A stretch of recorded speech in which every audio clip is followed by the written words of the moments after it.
There's this little spot called the Rusty Fork Diner, tucked away in a sleepy Midwest town where the highways cross like old friends, shaking hands smells like fresh pie in the morning and greasy fries late at night, with those worn-out stools that creak under your weight, and a flickering sign that promises warmth even when the wind's howling outside. I remember this one night like it was yesterday, back when I was pulling doubles just to make rent. Emma, that's me, 25 years old, hair tied back with a faded blue scarf, feet throbbing, but smile still holding on because, hey, that's what keeps the tips coming, right? Folks come in from the road, tired truckers, locals dodging their empty homes, and me, remembering if they like their eggs over easy or their coffee black no sugar, extra strong. But that night, oh man, it started with this guy, let's call him Brad, all slicked back hair, expensive watch glinting under the fluorescence, rolling in with his two buddies like they owned the place, laughing too loud about some deal they closed, probably stepping on a few toes to get there. Brad's the type who thinks money buys manners, you know? He snaps his fingers for service, barely looks up from his phone, barking, coffee, hot, now, and I pour it careful, set it down with a anything else for you tonight, trying to keep it light. He smirks, glances at his pals, and goes, yeah, how about a waitress who doesn't move like she's half asleep? They chuckle, slapping high fives, and I feel that flush creep up my neck, but I've dealt with jerks before, so I turn away, biting my tongue. Then Bamthy mug flies, hot coffee splashing across my shirt, burning my arm like fire, soaking through to my skin, and Brad sneering, that's for wasting my time. His voice dripping with that entitled rage, like maybe his day went south, and I'm the easy target. Or perhaps he's just one of those guys who gets off on putting down folks scraping by, thinking it makes him bigger. The diner hushes, silverware clinking to a stop, and I'm standing there, arm throbbing, fighting back tears, wondering why some people carry cruelty like a badge. Maybe Brad's got his own demons, boss riding him hard, or a divorce chewing at his wallet. But damn, why take it out on me? My heart's pounding, dignity spilling out with that coffee, and I think, not again, not tonight. But before I can even whisper a word, the air shifts, chairs scraping, leather creaking, and suddenly, 40 pairs of eyes lock on, from these rough-looking riders in patched jackets, the Thunder Riders crew, who've been nursing their bruise quietly in the corner booths. They don't rush in like some movie heroes, no. It's slower, more deliberate.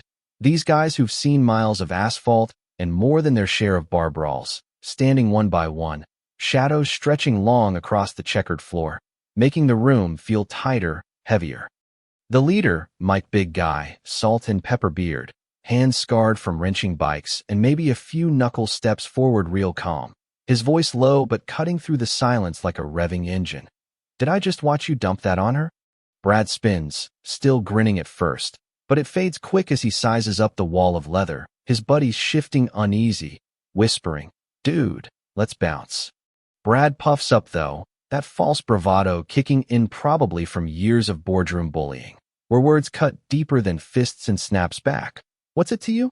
Mind your own damn business, biker trash. Mike doesn't flinch, just leans in a bit, eyes steady. This is our business. You don't come into a place like this, a spot that's home for folks on the edge, and crap on the one person holding it together.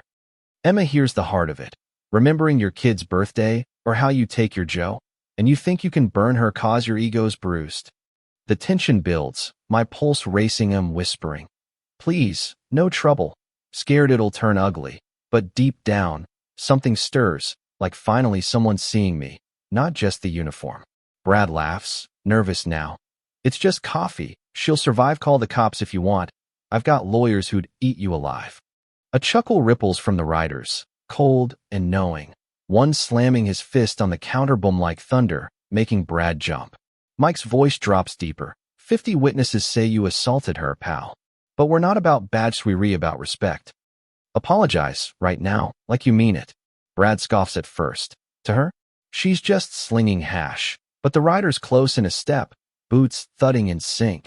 That unspoken promise hanging thick. Maybe these guys know what it's like to be looked down on, labeled outlaws for riding free. And tonight, it's personal, defending one of their own kind, the underdogs. My mind swirling, fear mixing with this weird gratitude, tears pricking, cause after years invisible. Someone's demanding I matter.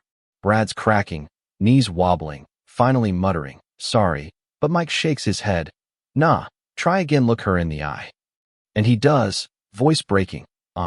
I'm really sorry, I shouldn't have done that.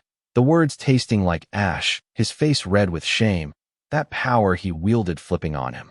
But Mike's not Donio, no, he folds his arms. Now make it right.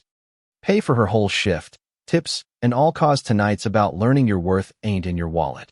Brad fumbles out bills, hands shaking, stacking them on the counter like they're burning him, and I hesitate.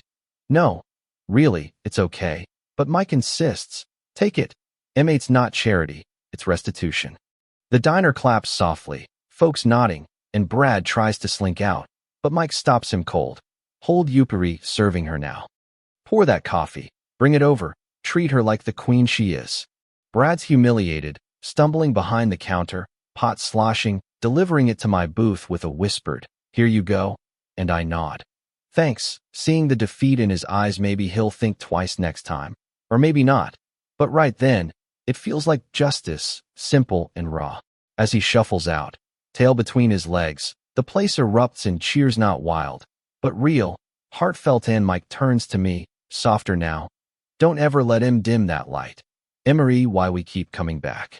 I sit there, sipping that awkward coffee, arms still smarting but heart fuller, whispering to myself, I count, and the riders settle back, the storm passing.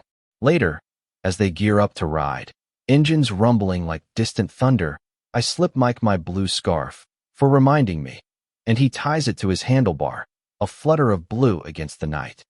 They roar off into the rain-slicked streets, guardians vanishing, leaving me alone with the quiet hum, reflecting how power's not in cruelty, it's in standing tall for what's right. But here's the thing that sticks with me, is it too much? These riders, stepping in like vigilantes, sure, Brad deserved a wake-up, but what if it escalated, fists flying, cops involved?